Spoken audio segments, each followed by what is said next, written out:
Well, hello, everybody in social media land. Welcome to another edition of the Book and Banter Society.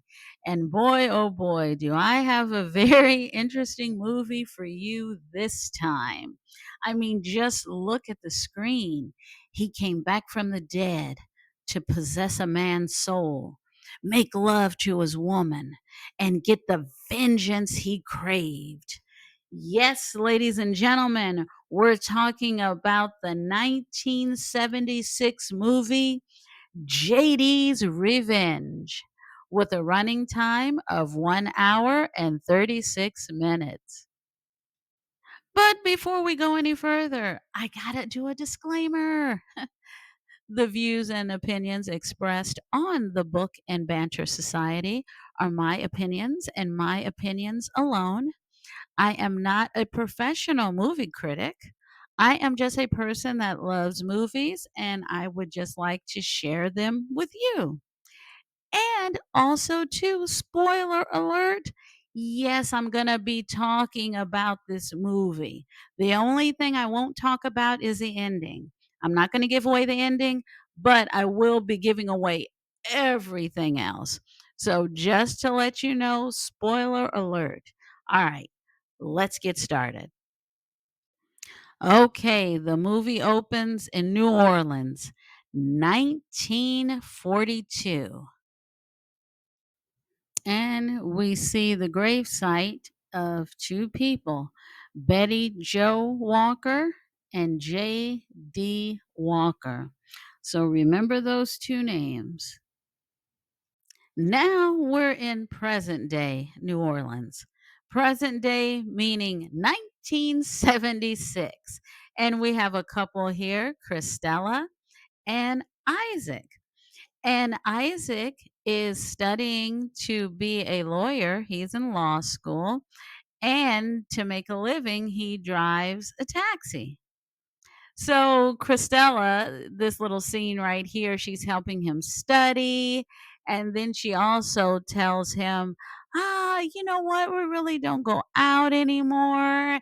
And he's trying to tell her, because he's studying, he's trying to drive a taxi and stuff like that.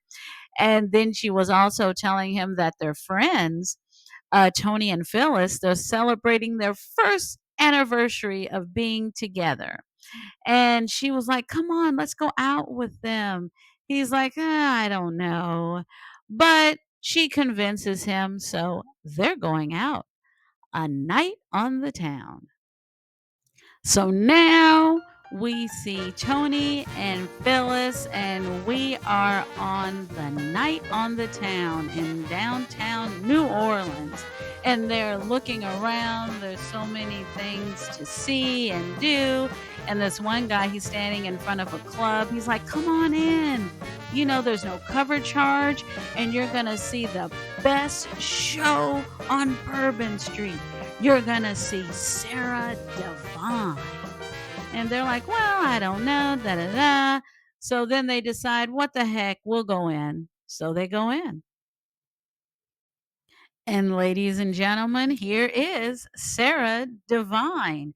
And as you can see, Isaac is up there on stage with two other guys because they are going to be hypnotized. Now, it's kind of all fun and games, but at the same time, it is a little serious because Sarah just tells the audience, everybody be quiet. Even the servers, they're not serving drinks right now. So there's no clinking of glasses or anything like that.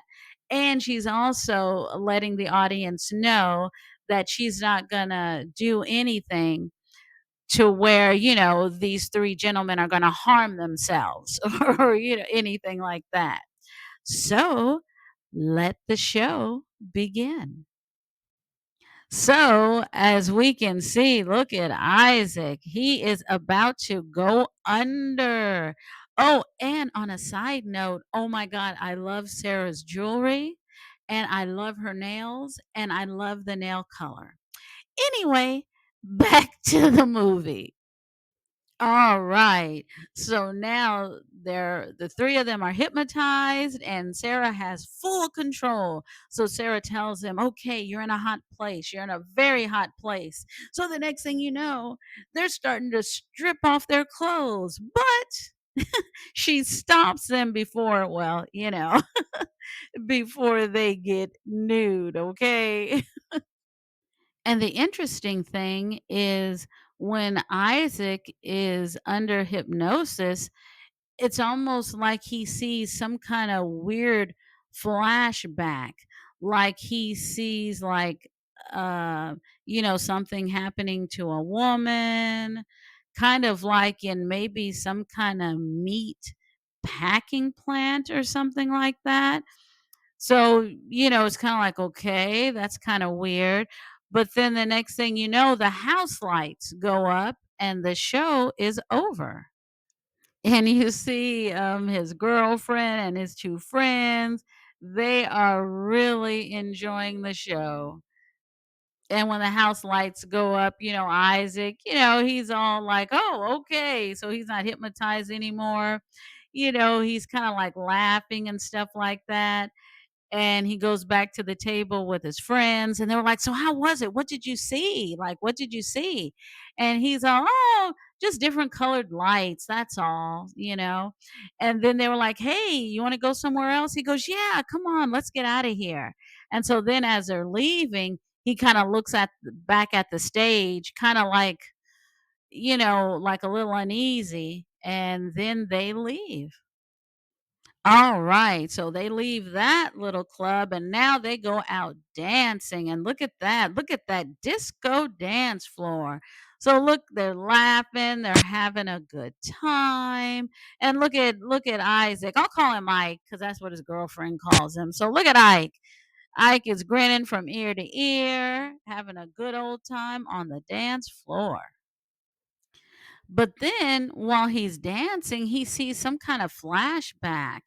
And it's like, what is this? What's going on? And so then his girlfriend is like, "Oh, are you okay?" He's like, "Oh, yeah, I think I got a headache or, something like that." So they decide to leave and go back home. And look at Ike. Ike is like, "Man, I have this pounding headache. Let me take something for it."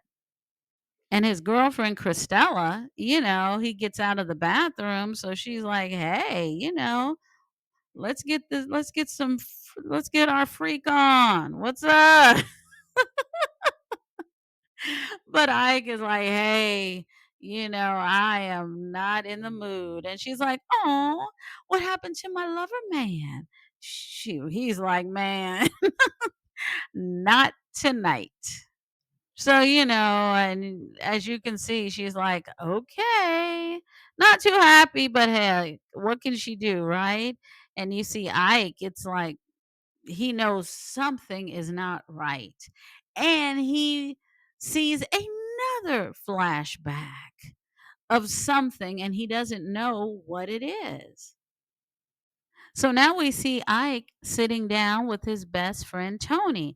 Now, actually, they're in a cafeteria of a mental hospital, actually, because that's where Tony works.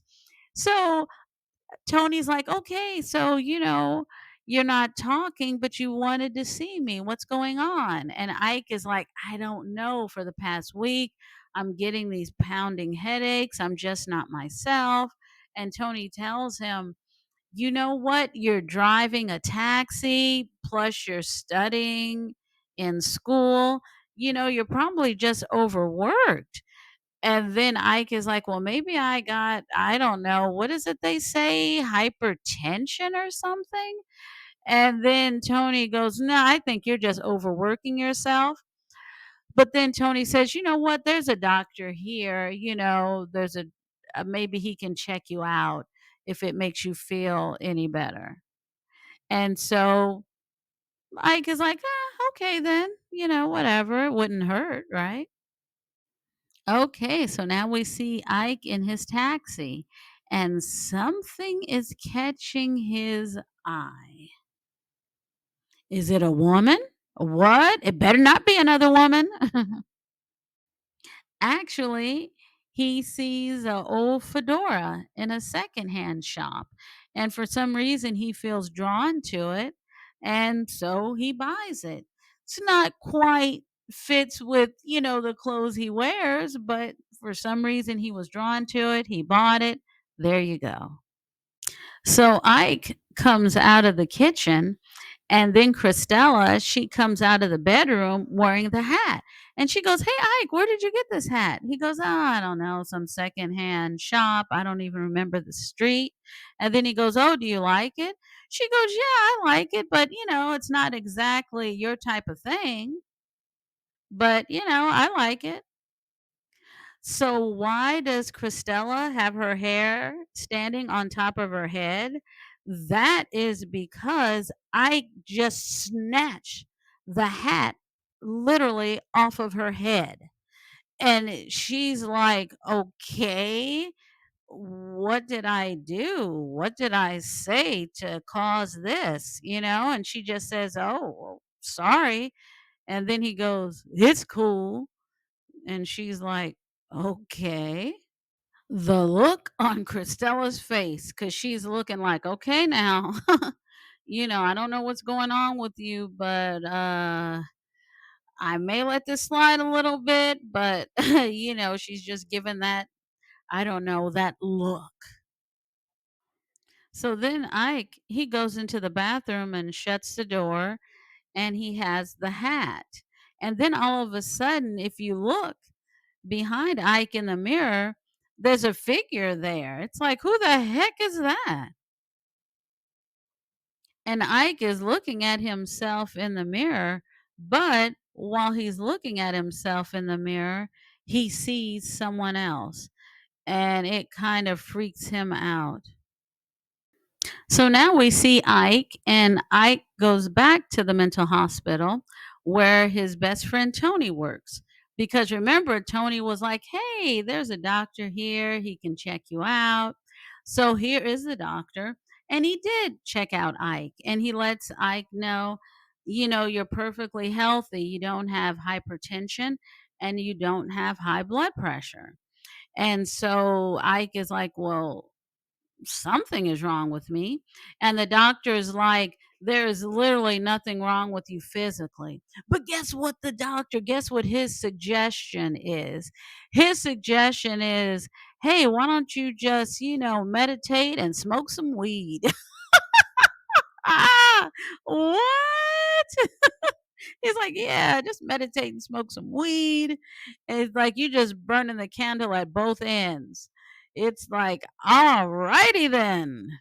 What a doctor. So now we see Ike going into this seedy bar, and he's kind of looking around like he's doing something wrong.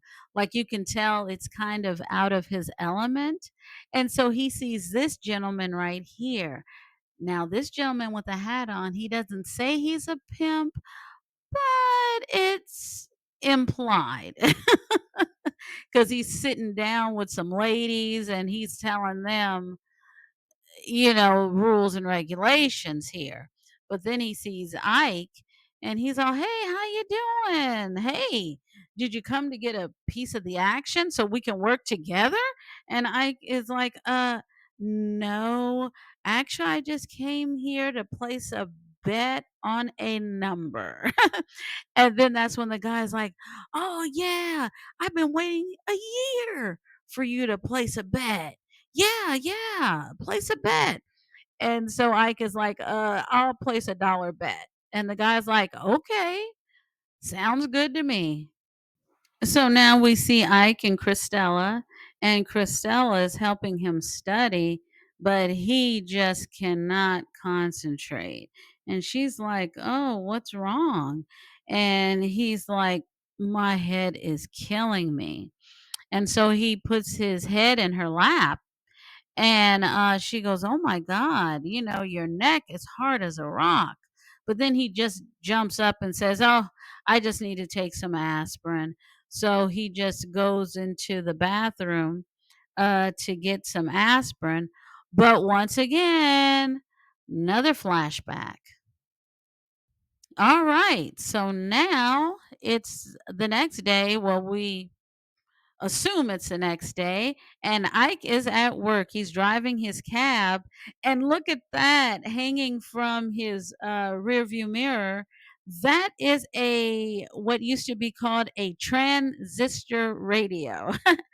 So he just has it on, and he's listening to some type of televangelist, some type of preacher that has a radio show. And Ike has a passenger. And look at her. She's just enjoying herself. She's sitting in the back seat, just looking out the window. And well, things are gonna take a turn for the worst. Things are gonna go left. Well, they're actually gonna go left, right, and all around. So as Ike is driving, he looks in his rearview mirror and he doesn't see his passenger. He sees the face of that other gentleman again.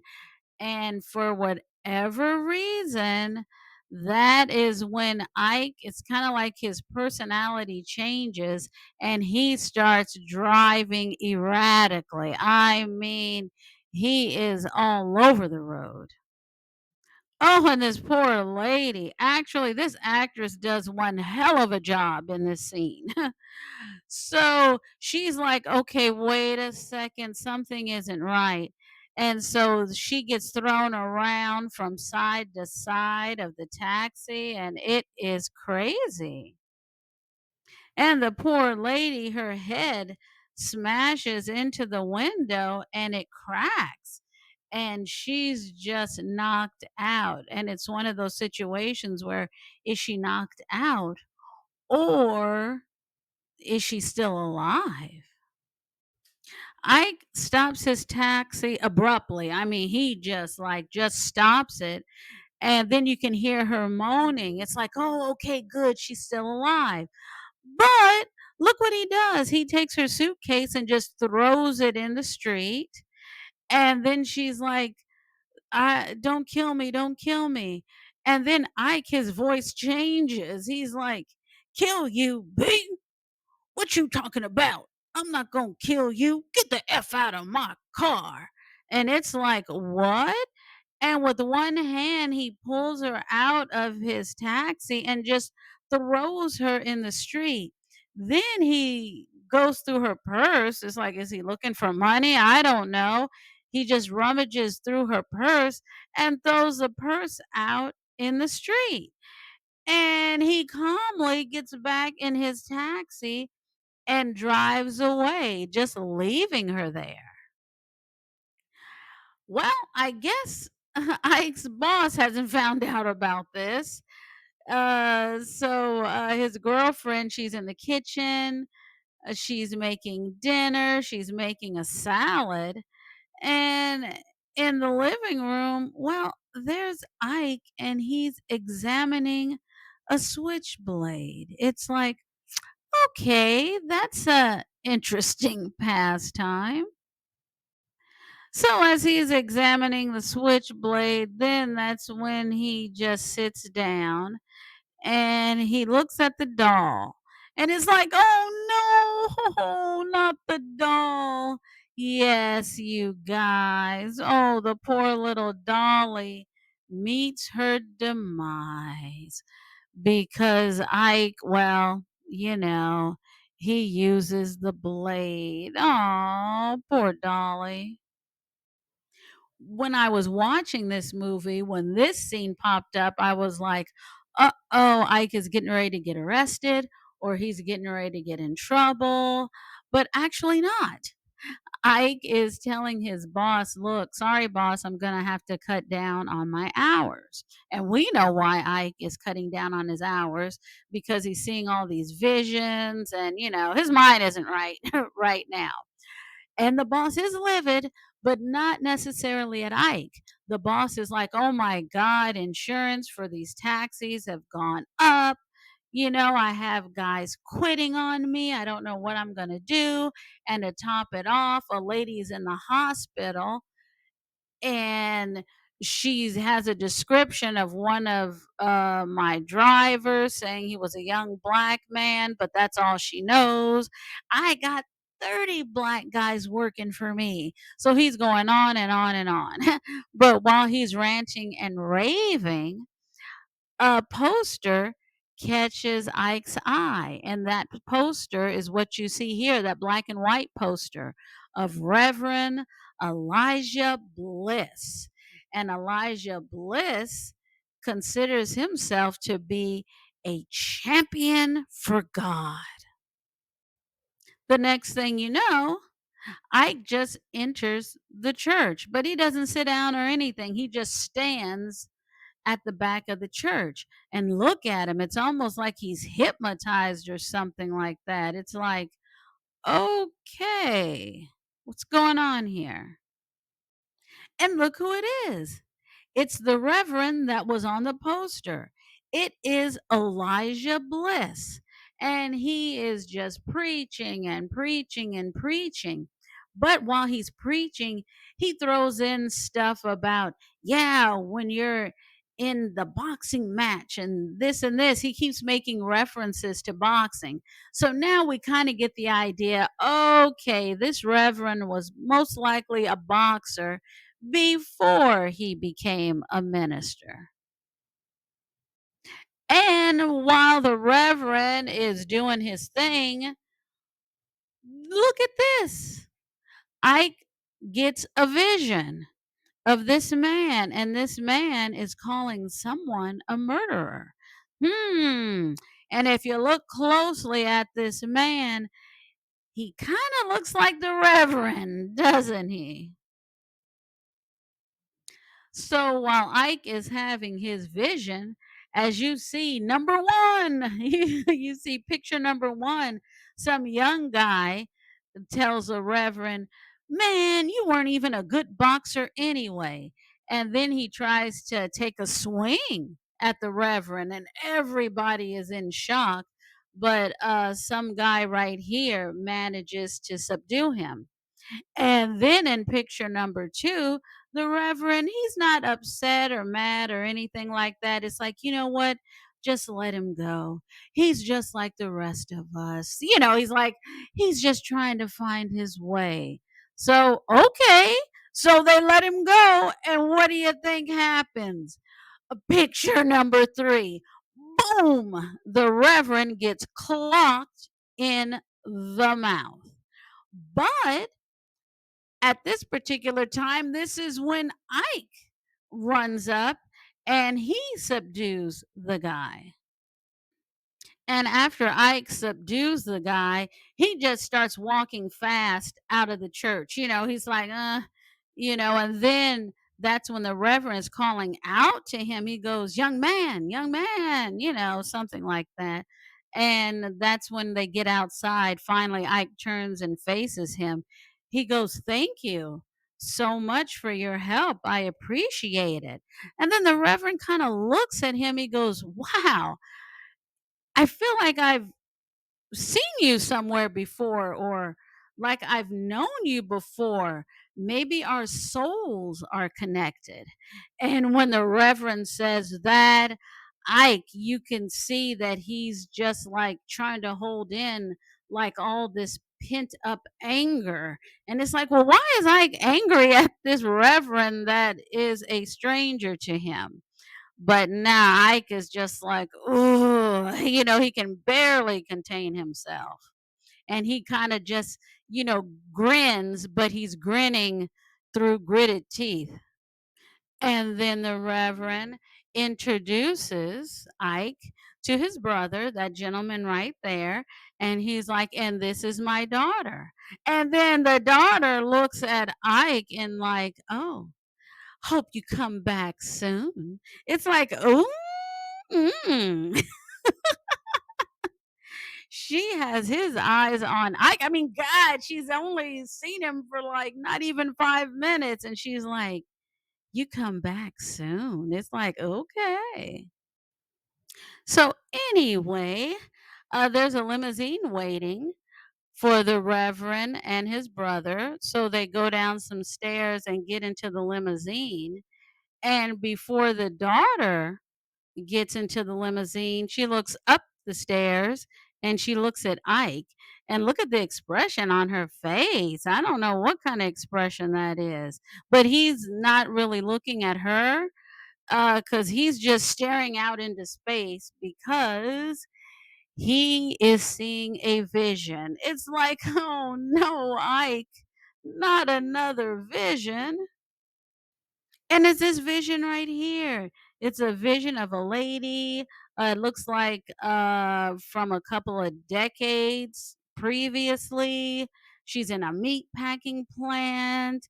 And well, someone does something to her and she slowly falls to the floor and meets her demise. But doesn't that lady look familiar? That lady kind of looks like somebody that's on this screen right here. But how can it be? Because that lady we just saw is from 1942 and we're in 1976. So, but look at her. She's looking up at Ike and she just has that weird look on her face. And then after that, she just enters the limousine and the limousine leaves. In the meantime, Ike's hand, oh my God, look, it's bleeding. But in reality, it's a vision. He's really not bleeding, but he's just like, oh my God. He's having a hard night, you guys. Okay, he's having a hard night. So then he leaves the church. I see a taxi. I see a taxi. I wonder who could it be? Who could it be? Who can it be? Well, it's none other than our good friend Ike. And to be honest, he doesn't even know why he's here. Actually, he's at a meat packing plant that has been closed for decades. But he has no idea what brought him here or why he's here. So he just gets out of his taxi and he goes to this door and he opens it. And this is what he sees, just an old rundown uh what used to be a meat processing plant. And he hears voices, he hears people talking, but he doesn't see anybody, but he can hear them talking. And then they're saying things like, this woman is like, I'm going to tell him about the baby, and this man is like, what, stuff like that. And then the next thing you know, the meat packing plant, it's like we're back in 1942 again. There's fresh meat hanging up, and it's like Ike is like, okay, what's going on here? So Ike is freaking out at this point. He's like, you know what? I don't know what's going on here. I'm hearing voices, but not seeing anything. I see a raggedy building, but then I'm seeing fresh meat. You know what? It's time for me to go home. Ike has gone home, but look at the clock. It is almost 6:30 in the morning, which means he has been out all night. And you see his girlfriend, she has been sleeping in the living room waiting on him. So she wakes up when he enters and she's like, "Oh my God, I was so worried about you, sweetie. Are you okay?" And then she notices, like, wait a second, he has some, a bottle of liquor in his hand. So now her demeanor changes a little bit because it's like, she's like, oh my God, you're drunk. I have been worried about you all night long. You come in drunk. I called the garage, where you work at, the taxi garage. They haven't seen you. They haven't heard from you. And she's like, what the heck? Where have you been all night? And well, that's when his demeanor changes and he tells her, and his voice changes again, and he's all, "Shut up, B. You don't tell me what to do." And he actually slaps her face and she falls down. And she gets back up and she's like, "What the hell is going on with you?" And he's all, "There's nothing going wrong with me, you hoe." And it's like, "What?" And then you see she has a robe on. He grabs her by her robe and he actually uh kicks her out of their house. And it's like, "Oh my god." And when he does it, he instantly regrets it. But at the same time, he's like, "Yeah, no woman is going to tell me what to do." Da, da, da. Then he starts laughing. Then he starts crying a little bit. And then he goes to the bathroom because I guess his head is hurting again to try to take some aspirin. And then he looks in the mirror and it's that same guy again. It's that vision. So he sees that guy in the mirror and he hits the mirror and it shatters. But look, the guy is laughing at him like, "Ha ha ha." It's like, whoa, Ike is going through a lot. But man, woo, he put hands on his girlfriend. I don't know how he's going to get out of this one. So once again, Ike is at Tony's job, and Ike just hung up the phone with his girlfriend, who is staying with Tony and his girlfriend, Phyllis. And basically, Christella does not want to hear anything Ike is saying. Ike is saying, "I don't remember anything." And she's like, "I know you don't. You came home drunk." And he goes, "I don't remember. If I hurt you, I'm sorry." And she goes, uh, "You cussed me out, but not only that, you beat me up pretty bad." And Ike is floored. It's like, oh my God. And he goes, "Oh, I am so sorry." And then you just see Christella. She's just like, mm-mm. Like she just can't. So she just slowly, hangs up the phone. And it's like, wow, Ike is crushed. So Ike is like, "I don't know what's going on with me, man. I'm cracking up. Maybe need to see a psychiatrist or something because I don't know what's going on with me." So then Tony was like, "Man, you were just blowing off some steam. Don't worry about it. She'll be back. And you know what? Maybe it was good that you did what you did." It's like, "A what? Are you kidding me?" Then he's like, "Yeah, sometimes you gotta show a woman, you gotta show her where the lines are drawn." It's like, "Oh, Tony, oh no."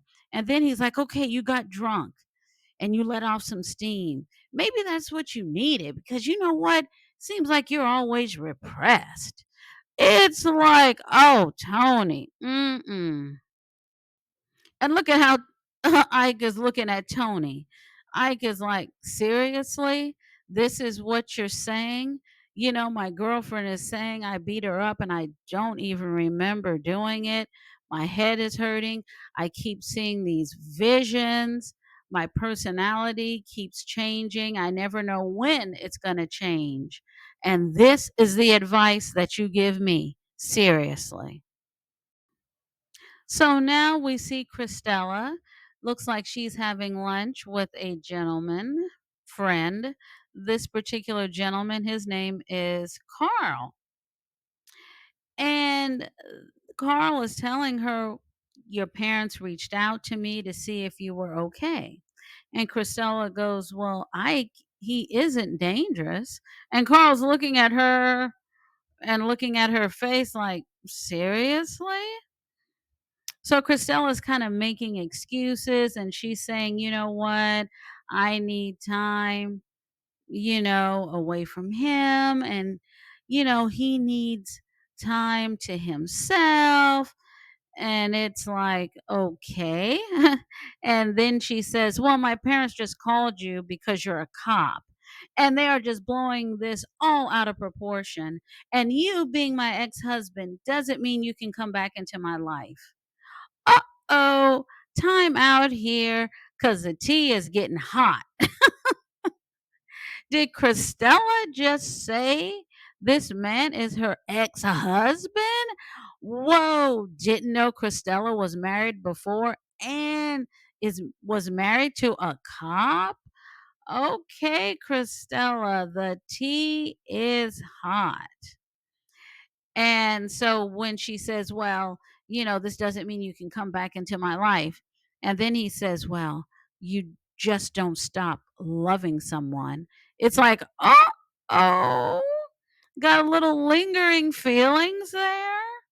And then he says, "I just want to make sure that Ike is as cool as you think he is." It's like, "Whoa," and Christella just looks at him. I mean, what can she say at this point? Okay, so now we see her. She is walking down the street with her friend Phyllis. They're getting ready to get on the trolley, and Phyllis is like, "Oh my God, will you quit thinking about Hike? God, give it a rest." And just when they get on the trolley, look who shows up. None other than Ike himself. He was driving his taxi and he just happened to see them walking down the street and getting on the trolley. So he ran to get on the trolley with them. So Christella goes to the back of the trolley and sits down with him. So Ike is pouring his heart out to his girlfriend. He's like, I am so lost. Something is happening to me and I don't know what it is. I am so sorry. And he goes on and on and on. And the only thing Christella says is, goodbye, Ike. And she stands up and leaves. And he's left kind of like devastated. But then at the same time, I mean, come on, can you blame her? Now we see Ike. He's doing a little studying. He has his little radio. It's a little after 9:30 at night, and he's listening to that Reverend Elijah again while he is doing his studies.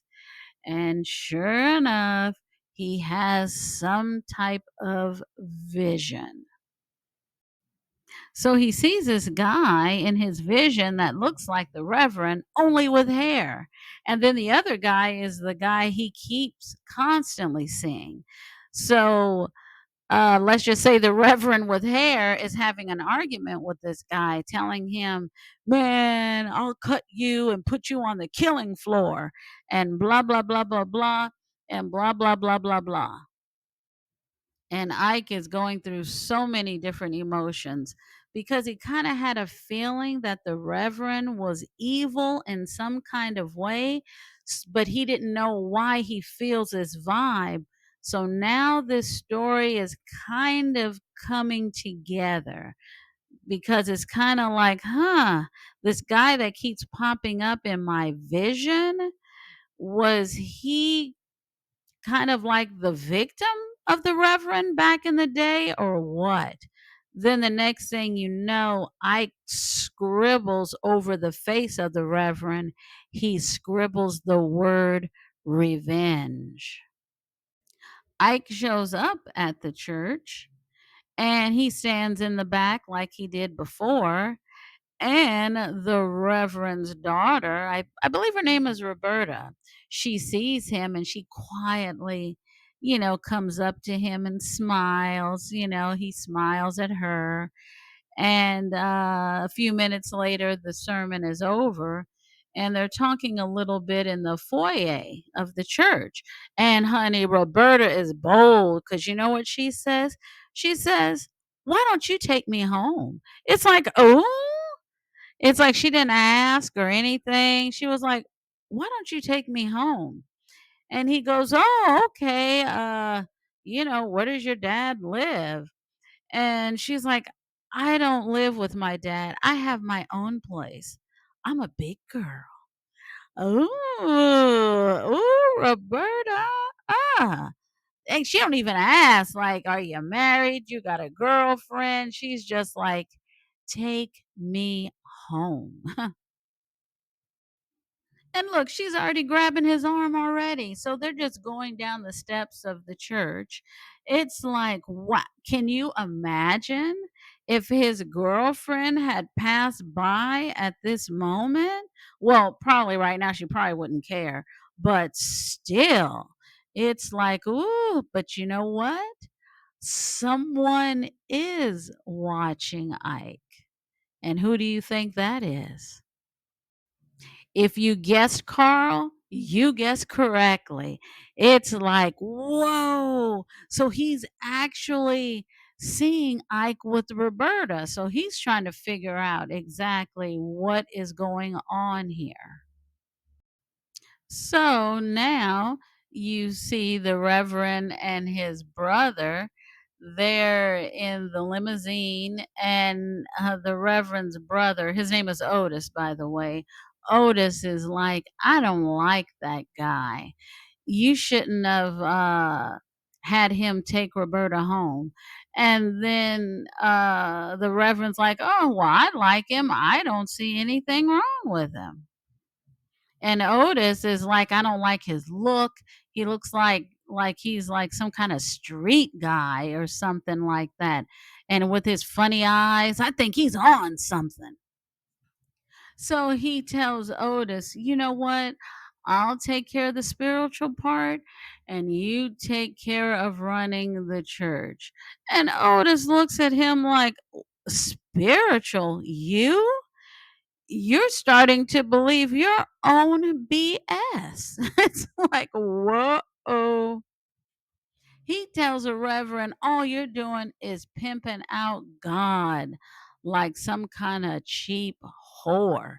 It's like, whoa, explosive. Then he tells him, "You're just saying, giving little cheap, little feel good sermons for gullible people who are looking for the second coming of Jesus." Wow. So the Reverend's like, "There is no danger. I know these things." And Otis is just looking like, "Yeah, right, whatever." Otis is like, "I'm still going to make sure an eye is kept on him." And then that's when the Reverend's like, "Whatever." Now we are back at the crib. We're at Roberta's place. And look at Roberta. Roberta got a robe on now. And then Ike is like, "Oh, what about your mom?" And she goes, "I didn't know my mom. She died when I was a baby." And she said she was raised by her aunt. And then when she turned about 15, that's when she went to live with her dad, who is the Reverend, and her Uncle Ike. And then she goes, "Yeah, but by then I was already into my evil ways." It's like, ooh. Then she looks at him and goes, "Have you ever done anything on an impulse?" And Ike goes, "All the time." Ooh. Then the next thing you know, she loosens up the belt of her robe. Ooh. Fire. Ooh, look at what they are doing. Ooh, they are kissing down. Ooh, honey, Roberta has no shame in her game. She's like, "I don't care if you're married, got a girlfriend, whatever." Ooh, now of course she doesn't know if he has a wife or a girlfriend, but honey, Roberta didn't ask. So hey. So anyway, they doing a little making out real quick. Oh, and for the record, you're not gonna see anything, okay? So for those of you out there that, gonna fast forward the movie to nudity, no, you're not gonna find it. So I'm just letting you know now. So Ike is walking down the street, leaving Roberta's house. So he's leaving her place, walking down the street, and all of a sudden, these three guys like rough him up and put him up against the wall. And then this guy right here tells him, you better be cool and stay away, from Roberta and stay away from the Reverend. Everybody, just stay away. And then all of a sudden, Ike, once again, it's almost like he's being taken over by someone. Then all of a sudden, he starts acting weird. And then that guy is looking like, oh, yeah, my boss said you were crazy. And they were like, you know what? Just stay away. Ike, he's back at his place, taking a shower. I don't know if you would call it taking a shower. He's just like standing there because, Christella isn't there. He doesn't know what's going on in his mind. He keeps having these visions. So he just feels defeated. Well, well, look who comes through the front door. It's none other than Christella. What? And, she hugs him, and, I guess you could say they make up. All right. Can't say it's paradise, can we? So sometime later, I don't think it's, like a long length of time, but a short period of time later, Christella, she's, walking down the street with her groceries. She's going back to their place. And, she's like, hey, Ike, just calling out his name. Look at Ike. OMG. Look at his hair. She's looking like, what in the world did you do to your hair? And then all of a sudden he starts talking, his voice has changed again. He goes, yeah, you like Big Daddy's hair. Hey. And then she's all, oh no, not this crap again, Then he grabs her, and then she sees a look in his eye like, oh, Ike is gone. Something or someone has taken him over. So he just grabs her and he's all, yeah, I'm going to show you nobody F's with J.D. Walker. And she is scared out of her mind. And the next scene we see Ike walking into a club. But look at Ike. Ike is dressed like he's from the 1940s now. And this lady passes him by and she looks at him and she goes, woo, I haven't seen a guy look like this in 25 years. And Ike is all laughing and stuff because now he is JD Walker. The hair, the clothes, he's no longer Ike. He is JD Walker. And you see how he's looking. He is looking straight ahead at someone that is catching his eye. So he's looking at this lady all the way in the back of the room. So he sits down, he starts talking to her, and they start laughing. Well, first off, because he's using all this slang from the 1940s, and she's just going with it like, okay. She's listening to his slang from the 1940s, his clothes, and he's just laughing. overly laughing, and then she's like, "Hey, okay." She's just rolling with it and having a good time. And he's all, "What's your name?" And she goes, "My name is Cheryl." And he's all, "You fine," all this kind of stuff. And she is just laughing and having a good time with him.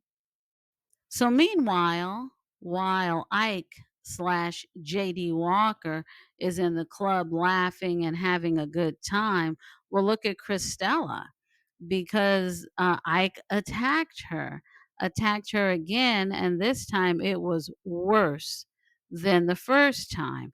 And now you see her ex husband, Carl, who's a cop, now he's involved. And you see Tony in the back, and there's Phyllis, and Christella is trying to tell Carl something came over him. It was like it wasn't him.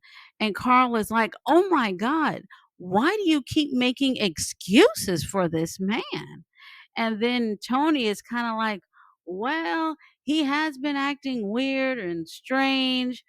And Carl is like, "Oh, you know what? You guys keep making excuses for him. I am bringing Ike down. He's going down." So Carl is back at the police station, and he's telling his coworker, "Yeah, I'm going to get this Ike. Come on, we got to put out an all points bulletin. We're going to get him." And then his coworker, "Slow down, man. Don't worry. We're going to find him. Don't worry." And then Carla's like, "Yeah, I'm gonna get him." And he goes, "JD Walker, my butt." And then his coworker's like, "What?" He's like, "JD Walker?" And then that's when Carl's like, "Yes, he's been saying something about a JD Walker." And Carl's coworker's like, "Well, JD Walker's been dead for over 30 years." Well, look at this. I guess they hit it off very, very well. And I can't repeat what she says, but let's just say she was like, "Whoa, that was good." And then she's all, "Where are you going?" And he's all, "I got business. I got business." It's like, all right. So as we can see, Ike is in full JD Walker mode. If you didn't know it before, you definitely know it now. Uh-oh, it looks like they're gonna have company. Someone has just entered the house. And it is not a burglar. No, he lives at the house. The next thing you know, the young lady jumps out of bed and she's like, "Oh my God, that's my old man coming home." And JD Walker, guess what he says? You think, "Oh my God, I gotta hide, I gotta do this or that." No, no, no. Guess what he says? Hey, he's like, "Oh, well, it is what it is. You better take care of him." It's like, what? He's like, "Hey, it is what it is. No shame in my game." So JD walks out. And like I said, I think, we'll just call him JD for now because Ike is gone. So JD walks out without any shame and without any fear. He looks this man in his eye and says, "Yeah, I just F your woman. Yeah. And like what?" And it's like, what? And that man is livid. He's like, "Ooh, I'm gonna get you." Uh-oh, you guys, what's gonna happen next? So the next thing you know, JD pulls out this straight razor, and the guy is looking like, "Whoa, you are crazy." I'm cleaning it up, you guys. I'm cleaning up the dialogue.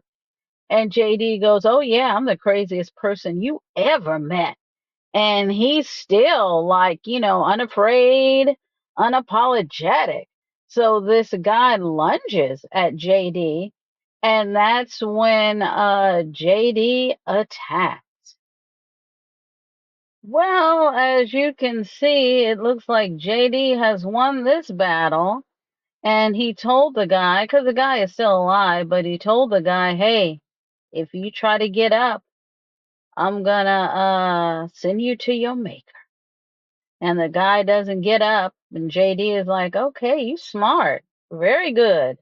Then he looks at the guy's girlfriend, and there's just a set of keys on the mantle, and he just takes them, and he looks at her and says, oh, by the way, I'm taking your car.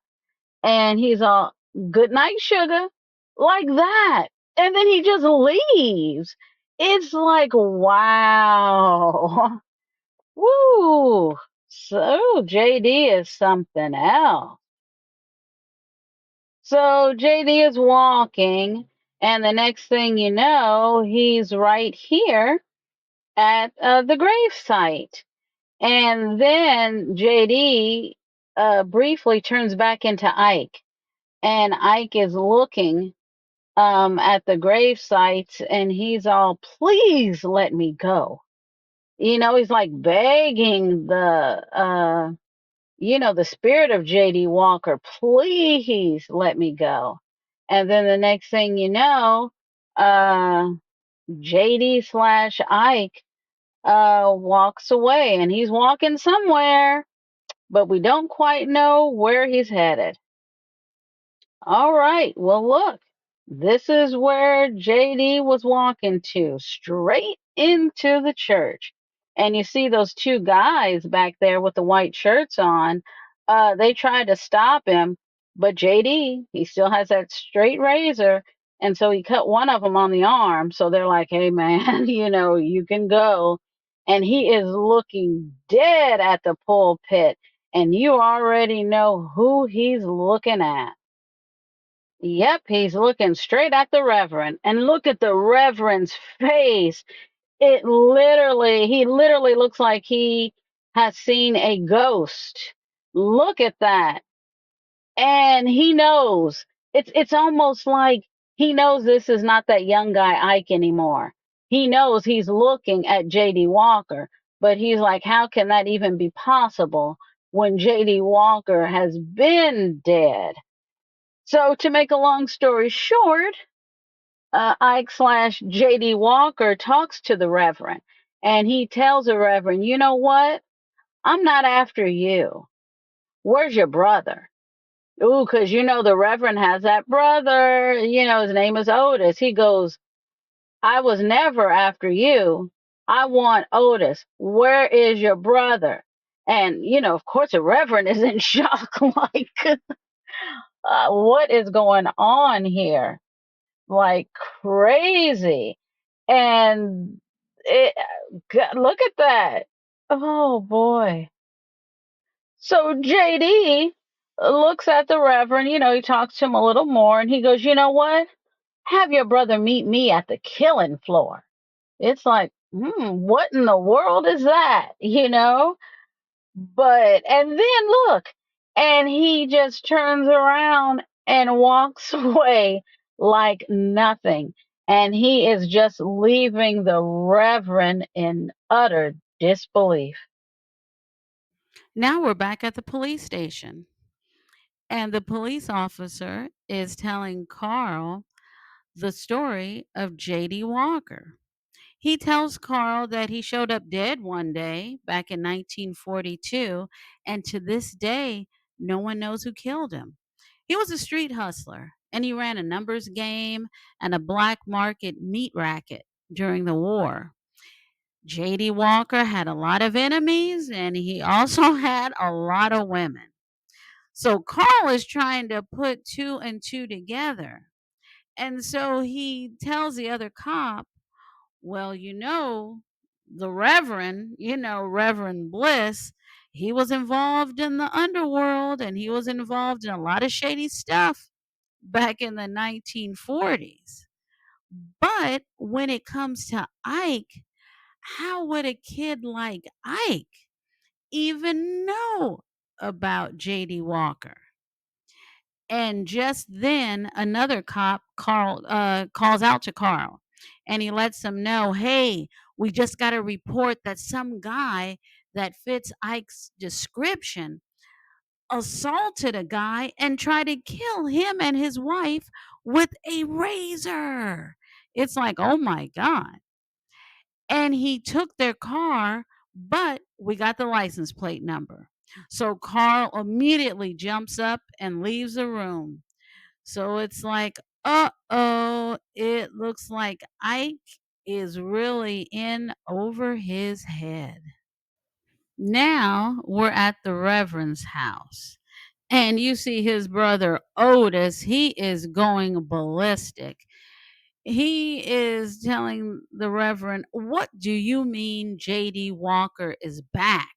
And the Reverend is like, "I saw him tonight and he has a score to settle, but not with me, but with you." It's like, what? And Otis is like, "Don't you understand this young guy, Ike? He's nothing but a hustler. He's running a game on you." But the Reverend tells Otis, "This is not a game. JD Walker is back." And the Reverend feels that God is working through Ike. The Reverend thinks that this is all one big test, and he feels JD Walker is an evil spirit, and he has to purge Ike from this evil spirit. And he feels JD Walker's soul has to come to grips with the heinous crime that he committed. So Otis, he's listening and he's like, "You know what? I'm going to get rid of this fool." Talking about Ike. And the Reverend is like, "No, no, no. I'm going to go to Ike." Otis is like, "You're going to end up getting killed." And the Reverend is saying to him, "For once, we are going to do things my way. And I don't mind walking through the valley of the shadow of death." It's like, whoa, this Reverend, he means business. And that's when Otis, he opens up a drawer and pulls out a little something, something. And he tells the Reverend, "You know what? I'm going with you." Oh, and look, you guys, look who was ear hustling the whole time. Roberta. It's like, boy, this is really something. Man, look at the Reverend. This is really gonna, woo, this is gonna be interesting because first of all, we know, okay, it looks like JD Walker may have did something very, very bad. But at the same time, you kind of get the feeling that Otis knows a little more than his brother, the Reverend, does. And now you have Roberta in the mix. Like, what the hell is going on? And guess what, you guys? I'm going to end it right here. I told you guys I'm not going to tell you the ending of movies.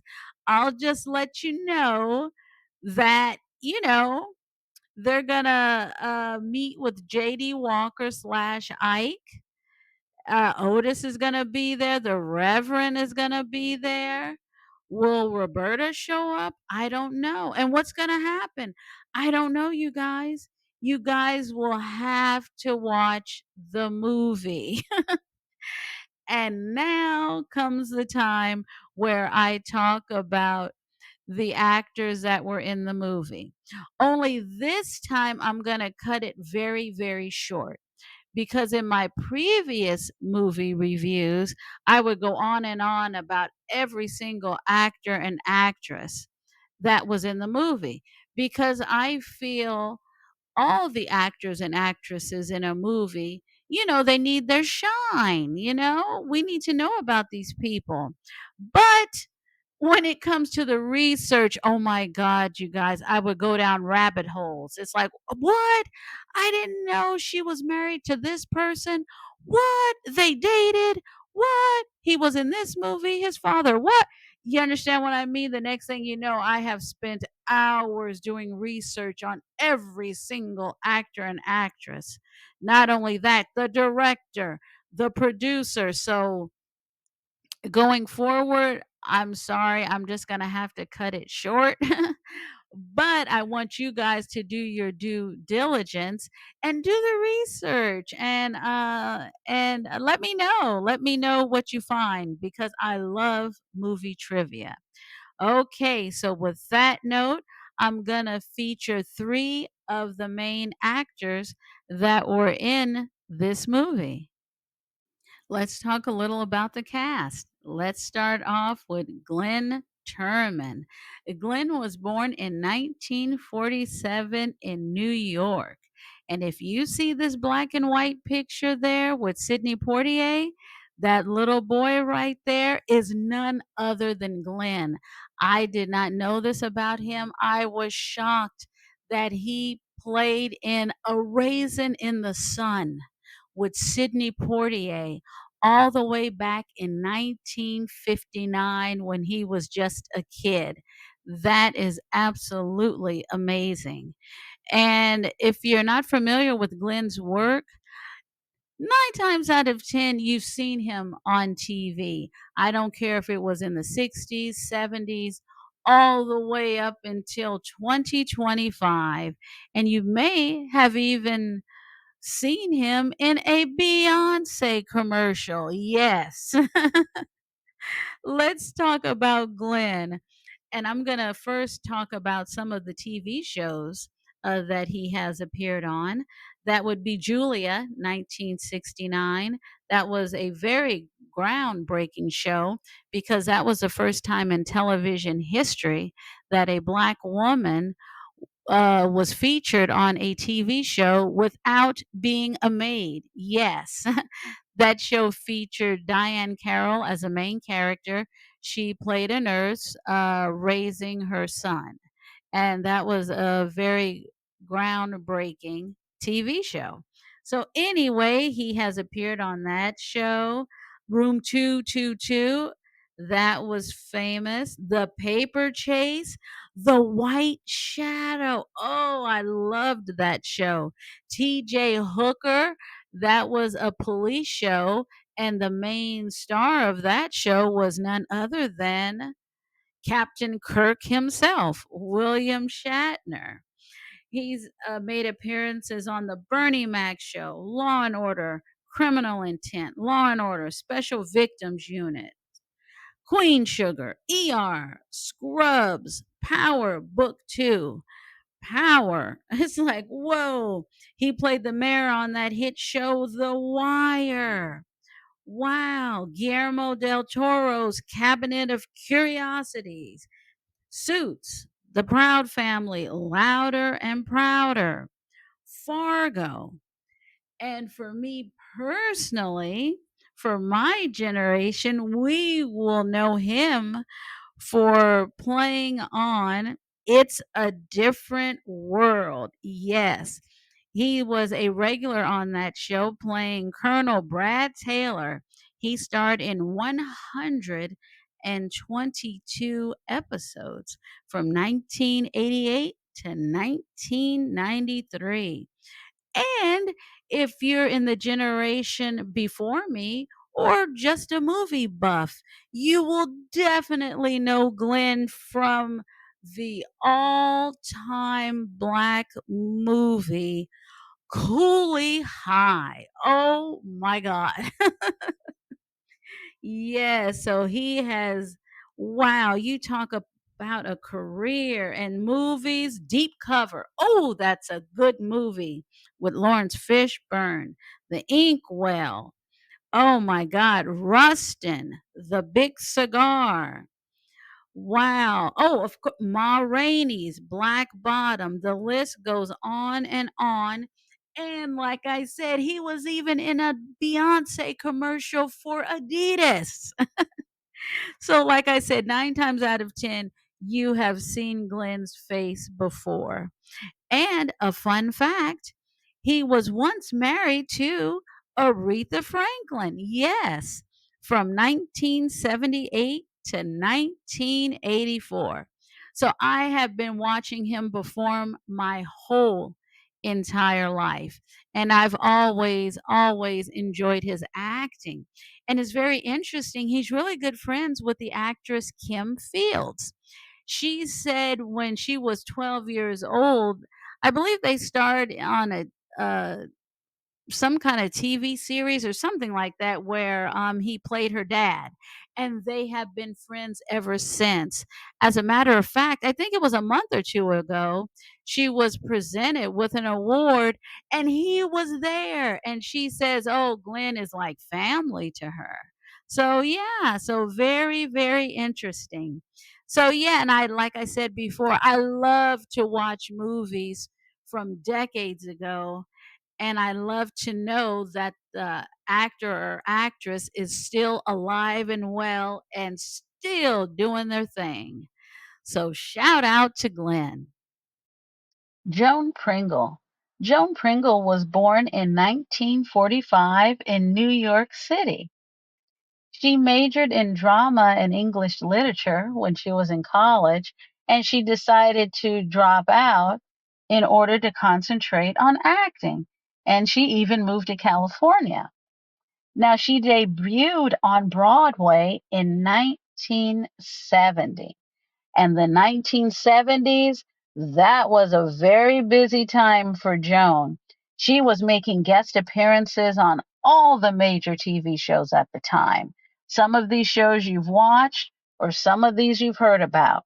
Sanford and Son, The Bionic Woman, Kojak, Starsky and Hutch, Ironside, The Waltons, That's My Mama, Barnaby Jones. And then in 1978, she got a really good role. She starred on the show The White Shadow. You guys, when I was a kid, I loved watching this show. Looking back, I don't know why, because it was a drama. It wasn't like a kid's show, it was a drama, but I loved the show. I'll tell you about it, the premise, real quick. The premise is a white professional basketball player. He gets injured, so he decides to become a coach. So he gets a job being a coach at a high school in the inner city and all the dynamics that go around that. And on the show, Joan Pringle, she played the vice president. She played the vice principal. But when the actor that played the principal, that actor left after one season. So Joan's character became the principal. And that show ran for 3 seasons. That was an excellent show. If you've never watched the show, you've never heard of the show, go on YouTube. You can find it on YouTube, and I'm sure it's streaming all sorts of places. Oh, and some trivia about Joan. She was once married to fellow actor Theodore Wilson. Theodore himself was super busy in the 1970s. Personally, I remember him on Good Times. He played in about 7 or 8 episodes of Good Times, and he played Sweet Daddy Williams. Oh man, he also played in, Cotton Comes to Harlem, Cleopatra Jones, the list goes on and on. But anyway, I digress. Let's get back to Joan. So anyway, Joan has been working off and on for over 50 years. Her face is probably familiar to you. She also starred in the movie Daddy's Little Girls. She also, you may have seen her on the show Girlfriends. Remember that show? Being Mary Jane. And her last acting role that I saw was in the movie The Lost City. That's that Sandra Bullock movie that came out in 2022. I just remember growing up watching her on TV. She was always like very poised. You know what I mean? Almost kind of like I would say like a Diane Carroll type actress. You know what I mean? Come across very professional. So yeah, so anyway, as of this recording, Joan Pringle is alive and well, and I wish she was used more because I personally think she's a very, very good actress. So that's my take on Joan Pringle. Louis Gossett Jr. Louis Gossett Jr. was born in New York in 1937, and he began his career in the theater. Actually, he started in the theater at the age of 17. And fun fact to you guys, in 1971, he played in the movie version of A Raisin in the Sun with Sidney Poitier. And Glenn Turman, who played the main character in this movie, he played the original play in 1959, also with Sidney Poitier. So it's very, very interesting. They both were in Raisin in the Sun, one on stage, one on screen, but both of them with Sidney Poitier. Wow. And Lewis, wow, his career just spans decades. And I'm just going to give you, I mean, it's just pages of performances. So I'm just going to give you a little bit. Um, he played in a movie, The Landlord, 1970. Fun fact about that movie, Marky Bay, who played the main character in the movie Sugar Hill that I reviewed. She was also in the same movie with Lewis. He played, oh, I remember this show, Love American Style. Well, I remember the reruns growing up. Oh, McCloud. That was a detective show. Harry O. Good Times. You guys, you have to check out when he played in the episode of Good Times. It is epic because guess what? Thelma has a new boyfriend, right? And so her parents are like, oh, well, we want to meet him. And she's kind of like, and it's like, well, how come? She's hesitant. What is it about him? Lewis shows up at the door, and James Evans is like, "What the f?" Because Lewis is old enough to be her dad, so that's why she was hiding him. Please watch that episode; absolutely epic. Anyway, he also played in an episode of The Jeffersons. $6 Million Man, Little House on the Prairie, Rockford Files. Oh, and of course, the miniseries Roots. Oh my goodness. Oh, and in 1982, guess what happened, you guys? He won an Academy Award for Best Supporting Actor for the very famous movie An Officer and a Gentleman, starring Richard Gere. Man, and that was the first, he made history because he was, if I'm not mistaken, the first Black person to win an Academy Award as Best Supporting Actor. So, yep, yep, yep. I saw that movie. That's a good movie. And what else? Oh, he played in a miniseries, Sadat, the movie Enemy Mine, the Josephine Baker story. I think I saw that a long time ago. I think that came out in the 90s, and I believe the famous actress Lynn Whitfield played Josephine Baker. Digstown, saw that movie. Picket Fences, that was a very popular TV show. Oh, Touched by an Angel TV show. Excuse me. Daddy's Little Girls, Tyler Perry movie. Why Did I Get Married to? Another Tyler Perry movie. Boardwalk Empire, Watchmen, the miniseries. And the last performance I saw of Louis Gossett Jr. was The Color Purple in 2023. And when I saw him, I kind of, because I didn't know he was in the movie. So when I saw him, I was like, oh, it's almost like seeing a friendly face. You know what I mean? Because we don't know these actors or actresses. We just know their performances, right? So when I saw him, I was like, ah, almost like a little familiar friend or something, right? And sadly, Louis Gossett Jr., he passed away on March 29th, 2024, just last year, you guys, in Santa Monica, California. He was 87 years old. But you know what? He gave us decades of performances from stage, screen, TV, you name it. So for decades to come, we still can see his performances. So thank you, thank you, Louis Gossett Jr. Okay, you guys, here is most of the cast. And like I said, I want you guys to do your due diligence and go ahead and research all of these wonderful actors and actresses because you may find out some very, very interesting facts about them.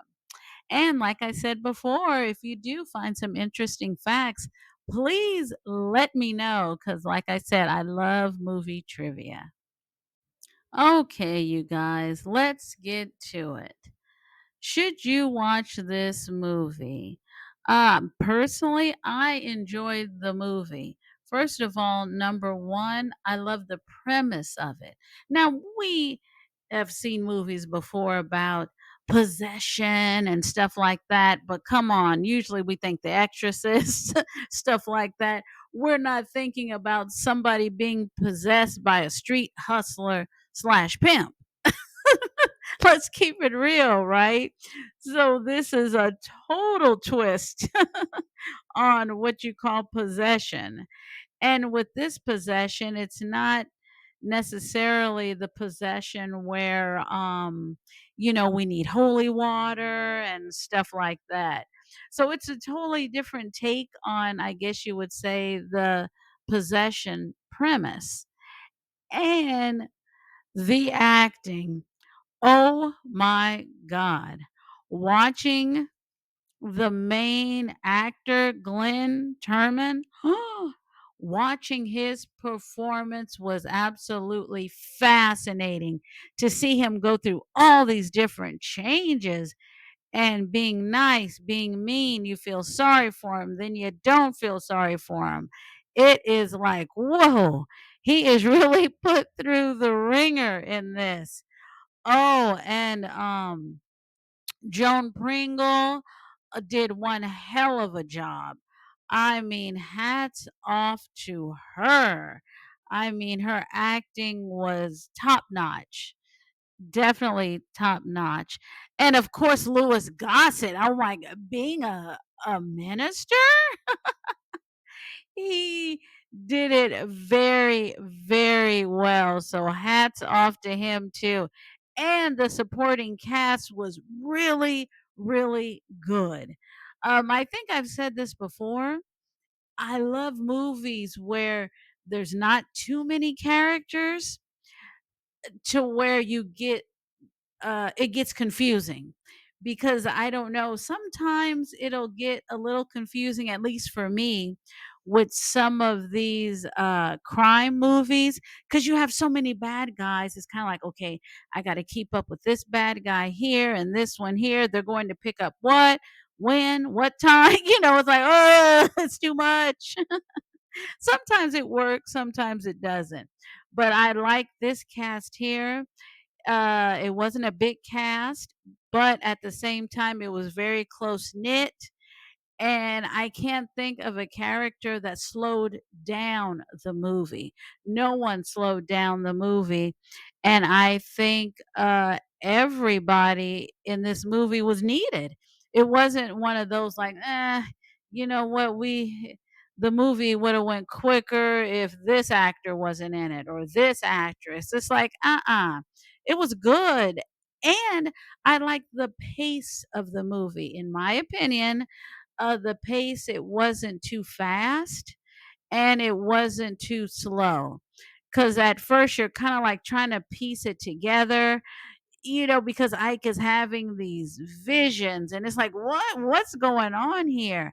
But I'll tell you guys at the end of the movie, it'll all come together with a little bit of a twist. So, yes, I do definitely recommend this movie. And also, to really pay close attention to Glenn's acting. It's almost like, well, he has been on stage before, but it's very dramatic and very believable. Very, very good. Yeah, hats off to the cast. Well, as usual, thank you guys so much for watching. I appreciate it. There are what, millions and millions of people on social media. So when you take the time out to listen to me, I do not take it for granted and I greatly appreciate it very, very much. And if you could like, share, and subscribe, I would appreciate that as well. I really enjoy doing this. I have a lot of fun, as you probably can tell. And also, too, I happen to have a book out, and it is called The Creeping Things and Other Tales of Madness and Mayhem. So go ahead and check it out. You can find it on Amazon, Barnes and Noble, and all sorts of other places. And the price is very reasonable. So go ahead and check it out because Halloween is coming up. But not only that, it still would make a good gift for someone that likes the genre. So, anyway, you guys, once again, thank you so much. And until we meet again, I want you guys to take care and see you next time. Bye.